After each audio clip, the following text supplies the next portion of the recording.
Hello friend, तो कैसे आप सभी स्वागत करते हैं आप सभी का बस्ती जी को इसमें। तो फ्रेंड आज जो है कि बिहार सिविल कोर्ट क्लर्क परीक्षा 2024 के लिए जो आपका 22 दिसंबर को परीक्षा निर्धारित किया गया है, इसी को देखते हुए आज कंप्यूटर का स्पेशल जो है कि मोस्ट इंपॉर्टेंट सिलेक्टेड प्रश्न लेके आए हुए हैं, जो आपके पेपर के लिए अति महत्वपूर्ण प्रश्न है। तो जिसका भी एग्जाम है शुरू से अंत तक क्लासेस को देख लीजिएगा, और अगर इस क्लास को देख लेते तो समझ लीजिए यहाँ से प्रश्न आपके पेपर में आएगा।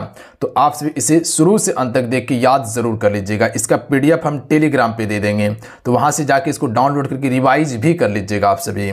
तो चलिए शुरू करते हैं फ्रेंड। आज की इस वीडियो को लाइक जरूर कर दीजिएगा, और जितने भी जुड़े हैं मेरे साथ में आप सभी चैनल को जरूर सब्सक्राइब कर घंटे को प्रेस कर लीजिएगा, ताकि जब भी क्लास हो नोटिफिकेशन प्राप्त हो सके। इससे पहले बहुत क्लासेस हो चुका है, जाके आप सभी चैनल पे देख सकते हैं। आज का फर्स्ट क्वेश्चन है कि लिनक्स एक है। राइट आंसर ऑप्शन में हो जाएगा ऑपरेटिंग सिस्टम का नाम है लिनक्स। ध्यान दीजिएगा आप सभी। और लिनक्स जो है ये आपका एक मल्टी प्रोसेसिंग ऑपरेटिंग सिस्टम है, जिसके खोजकर्ता कौन है? लाइनक्स टोरवाल्ड्स जो है कि इसके खोजकर्ता हैं। तो ध्यान दीजिएगा आप सभी। अगला प्रश्न देख लीजिएगा, CAD का तात्पर्य क्या है?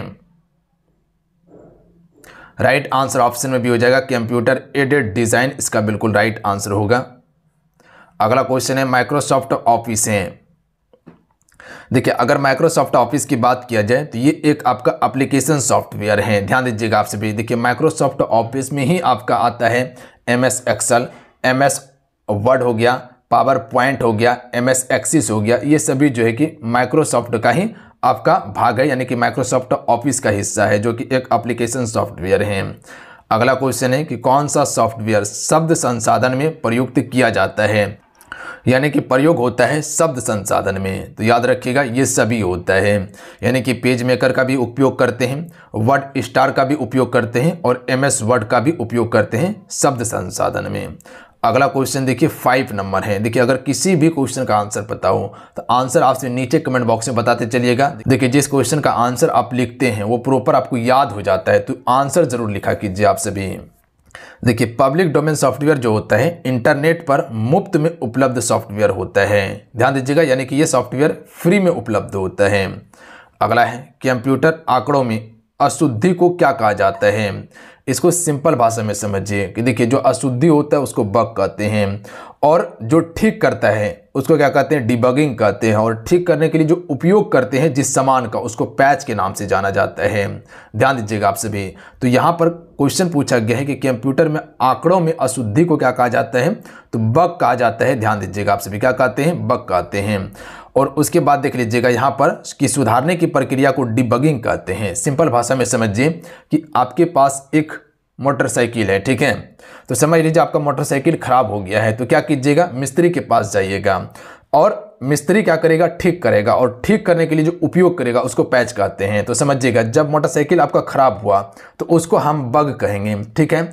अब मिस्त्री के पास जो गए ठीक कराने के लिए, जो मिस्त्री उसको ठीक करेगा उसको डिबगिंग के नाम से जानेंगे। और ठीक करने के लिए जिस चीज़ का उपयोग करेगा, यानी कि मान लीजिए कि बॉल बेरिंग उसका खराब हो गया है, तो उस बॉल बेरिंग को हम सिर्फ पैच के नाम से जानेंगे। बात समझ गए आप सभी? बिल्कुल। अगला क्वेश्चन देख लीजिएगा, असेंबलर का कार्य है।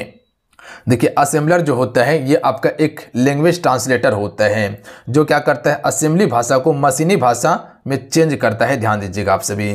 तो ऑप्शन में C करेक्ट आंसर होगा। असेंबली भाषा को यांत्रिक भाषा में परिवर्तित करना या मशीनी भाषा में परिवर्तित करना। अगला क्वेश्चन देख लीजिएगा, एक कंप्यूटर प्रोग्राम जिसमें कंप्यूटर का प्रयोग करना आसान हो जाता है उसे क्या कहते हैं?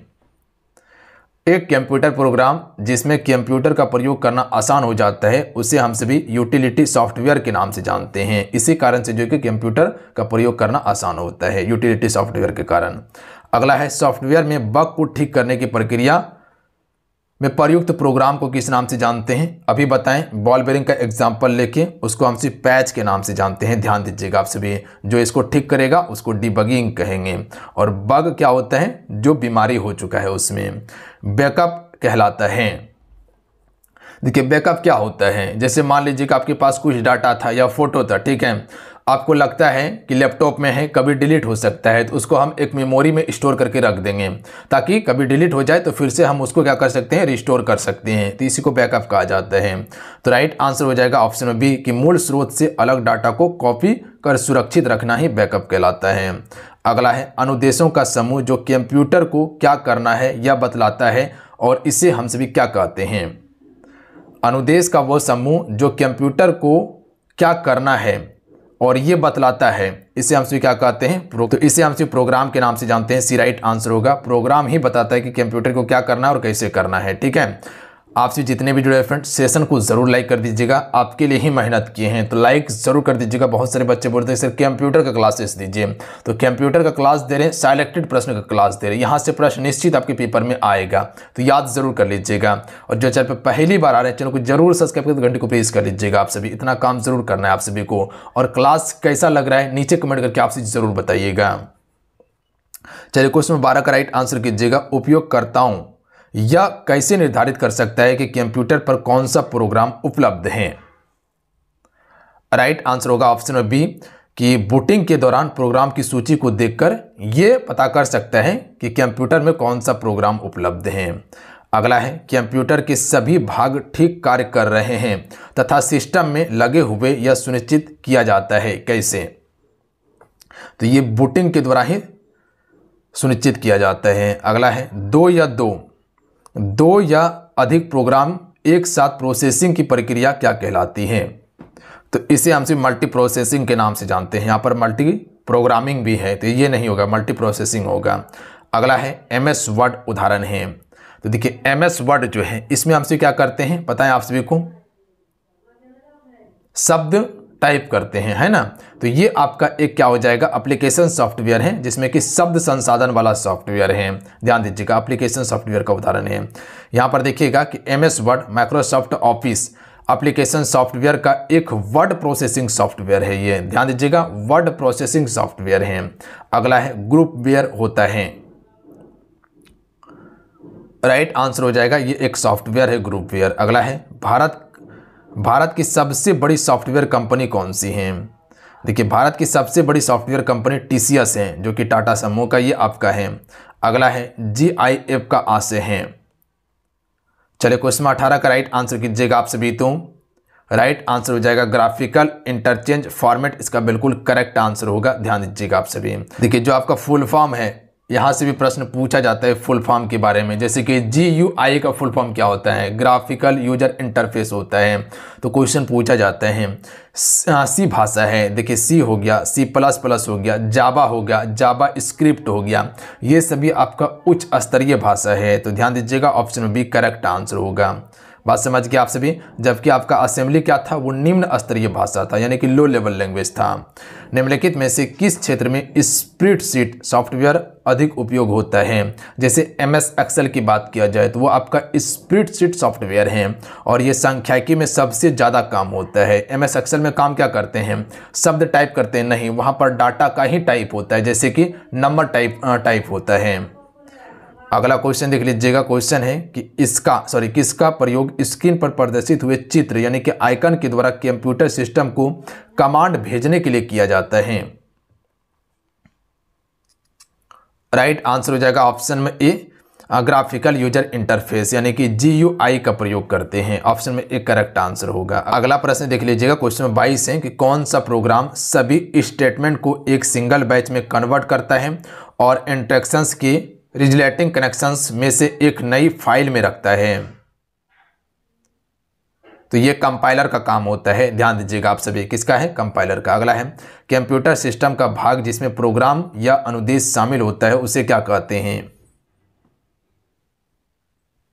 तो इसे हम सिर्फ सॉफ्टवेयर के नाम से जानते हैं। ऑप्शन बी करेक्ट आंसर होगा। बात समझे, क्या कहते हैं, सॉफ्टवेयर कहते हैं। प्रश्न बिल्कुल समझते चलना है और याद करते चलना है। अगर कहीं दिक्कत हो तो सारे प्रश्न को याद कर जाइए आप सभी डायरेक्ट। देखिए आपको बताते हैं कि अगर प्रश्न याद करने का क्षमता है तो समझ लीजिए इस फील्ड का बादशाह आप ही रहने वाला है। तो प्रश्न दबा के याद कीजिए आप सभी, जितना हो सकता उतना रट्टा मार जाइए, कहीं कोई दिक्कत नहीं है क्योंकि समझने का आपके पास समय नहीं है अभी। जो अनुदेश आसानी से समझा जा सकता है उसे क्या कहते हैं, तो उसे हम सभी यूजर फ्रेंडली कहते हैं। ऑप्शन में राइट आंसर होगा। अगला है वह सॉफ्टवेयर जो उसी तरीके को नियंत्रित करता है जिसमें कंप्यूटर सिस्टम काम करता है और ऐसे संसाधन उपलब्ध कराता है जिसके द्वारा प्रयुक्त कंप्यूटर के साथ इंटरेक्ट कर सकता है कहलाता है। तो इसे हम सभी ऑपरेटिंग सिस्टम के नाम से जानते हैं। अगला है जब कंप्यूटर ऑन करते हैं तो बूट रूटीन या टेस्ट करता है। तो बूट रूटीन जो है ये क्या टेस्ट करता है, तो पावर ऑन सेल्फ टेस्ट यानी कि POST का टेस्ट करता है। तो ऑप्शन में डी करेक्ट आंसर होगा। अगला क्वेश्चन देख लीजिएगा, दो या अधिक प्रोसेसर द्वारा दो या अधिक प्रोग्राम का साथ साथ प्रोसेसिंग कहलाता है।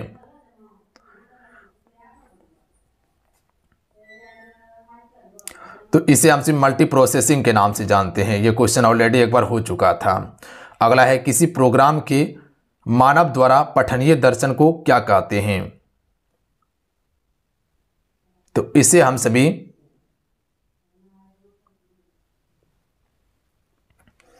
प्रोग्राम कोड कहते हैं। क्या कहते हैं, राइट आंसर ऑप्शन में भी हो जाएगा, प्रोग्राम कोड के नाम से जानते हैं। जो मानव द्वारा पठनीय दर्शन किया जाता है प्रोग्राम में, उसे प्रोग्राम कोड कहा जाता है। प्रोग्राम के कंपाइलर से बनता है।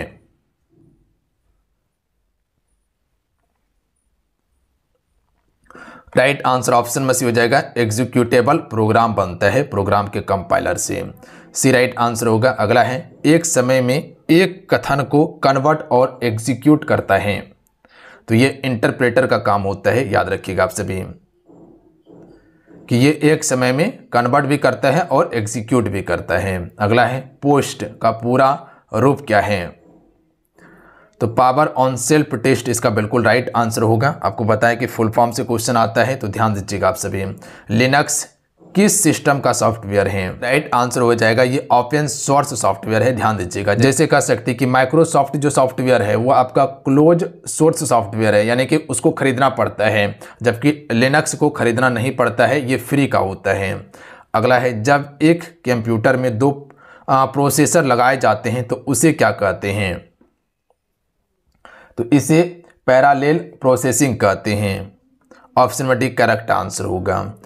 अगला है कि जब आप कंप्यूटर बूट करते हैं तो कंप्यूटर जब बूट करते हैं तो ऑपरेटिंग सिस्टम डिस्क से रैम में कॉपी किया जाता है। याद रखिएगा, क्या बताएं, ऑपरेटिंग सिस्टम क्या करता है, डिस्क से रैम में कॉपी किया जाता है बूट के दौरान। कंपाइलर है। राइट आंसर हो जाएगा ऑप्शन में बी, एक ऐसा प्रोग्राम जो उच्च स्तरीय भाषा में लिखित प्रोग्राम को मशीनी भाषा में परिवर्तित करता है। कंपाइलर यानी कि कह सकते हैं कि जो उच्च स्तरीय भाषा है, यानी कि जैसे कि C++ हो गया, सी हो गया, जावा हो गया, ये सभी उच्च स्तरीय भाषा है। इसको क्या करता है, निम्न स्तरीय भाषा में परिवर्तित कर देता है। अगला क्वेश्चन देख लीजिएगा, कंप्यूटर के संदर्भ में सॉफ्टवेयर का अर्थ है। राइट आंसर होगा ऑप्शन बी, कंप्यूटर प्रोग्राम ही सॉफ्टवेयर का अर्थ है। अगला क्वेश्चन है कि एक यूटिलिटी सॉफ्टवेयर प्रोग्राम जो मेमोरी के अनावश्यक फ्रेगमेंट्स को पहचानता है और डिस्क स्पेस में पुनर्व्यवस्थित करता है ताकि ऑपरेशन इष्टतम ढंग से हो सके, ये कहलाता है। तो इसे हम सभी डिस्क डी फ्रेगमेंटर कहते हैं। ऑप्शन में सी करेक्ट आंसर होगा। अगला है, वह भाषा जिसे कंप्यूटर बिना लैंग्वेज ट्रांसलेटर प्रोग्राम के समझ सकता है कहलाती है। तो इसे हम सभी मशीनी भाषा कहते हैं। ध्यान दीजिएगा, मशीनी भाषा जो है कि कंप्यूटर आसानी से समझ सकता है, इसको बदलना नहीं पड़ता है। क्वेश्चन है कि डैश एक ऐसी सेवा है जो संगठनों को अपनी वेबसाइट बनाने की अनुमति देता है। तो इसे हमसे वेब होस्टिंग कहते हैं। ध्यान दीजिएगा, कोई भी संगठन है उसको वेबसाइट बनाने की अनुमति कौन देता है, वेब होस्टिंग देता है। और संगठन की पहचान करने के लिए हम सभी डोमेन का उपयोग करते हैं, जैसे कि .in हो गया, .com हो गया, .org हो गया, .net हो गया, ये सभी क्या है, डोमेन नेम है। एक जानबूझ कर विघटनकारी सॉफ्टवेयर जो कंप्यूटर के कंप्यूटर तक फैलता है उसे क्या कहते हैं। अगला प्रश्न देखिए, एक जानबूझकर विघटनकारी सॉफ्टवेयर जो कंप्यूटर से कंप्यूटर तक फैलता है उसे क्या कहते हैं। तो इसे वायरस के नाम से जाना जाता है। ध्यान दीजिएगा, आप सभी आसानी से इसको पकड़ सकते थे कि कंप्यूटर से कंप्यूटर में जो फैलता है उसे वायरस के नाम से जाना जाता है। अगला प्रश्न देखिए 41 नंबर है कि कंप्यूटर डैश कंप्यूटर प्रोग्राम का एक समय है जिसका उपयोग कंप्यूटर पर कार्यों को करने में मदद करने हेतु किया जाता है। तो इसे हम से सॉफ्टवेयर के नाम से जानते हैं। ऑप्शन में सी करेक्ट आंसर होगा। अगला है क्वेश्चन नंबर 42 है कि सॉफ्टवेयर क्या है। एकदम सिंपल भाषा में आपको बताना है कि सॉफ्टवेयर क्या है। तो देखिए, सॉफ्टवेयर जो है ऑप्शन में डी राइट आंसर होगा। सॉफ्टवेयर निर्देशों का एक सेट या प्रोग्राम है जो हार्डवेयर को चलाने में सक्षम बनाता है। याद रखिएगा, ये कार्य कौन करता है, सॉफ्टवेयर। सॉफ्टवेयर को हम आराम से छू नहीं सकते, आसानी से छू नहीं सकते, क्योंकि वो हार्डवेयर के अंदर से ही दिखाई देता है। हार्डवेयर को आप छू सकते, महसूस कर सकते, पर सॉफ्टवेयर को नहीं कर सकते हैं। क्या लगता है आपकी मोबाइल में जो आपका फ़ोटो है वो आप महसूस कर सकते हैं, छू सकते हैं? नहीं, वो आपका सॉफ्टवेयर है। जबकि मोबाइल को आप छू सकते हैं, मोबाइल को कवर को छू सकते हैं, क्योंकि वो हार्डवेयर हैं। अगला है, कंप्यूटर प्रणाली पर विभिन्न कार्य करने के लिए अभिप्रोग्राम एवं डाटा के सेट को किस नाम से जाना जाता है? तो इसे सॉफ्टवेयर के नाम से जाना जाता है, याद रखिएगा। तो चलिए आज कितना ही, आज की इस क्लासेस में लमसम जो है कि 43 प्रश्न जो है कि आपका कंप्यूटर से कंप्लीट किए हैं। जो मोस्ट इंपॉर्टेंट प्रश्न था, सारे सिलेक्टेड था, इसे याद जरूर कर लीजिएगा। प्रश्न यहाँ से निश्चित रहेगा आपके पेपर में, तो इतना काम जरूर कर लीजिएगा। जाते जाते फ्रेंड सेशन को लाइक करके शेयर करके जाइएगा अपने दोस्तों में।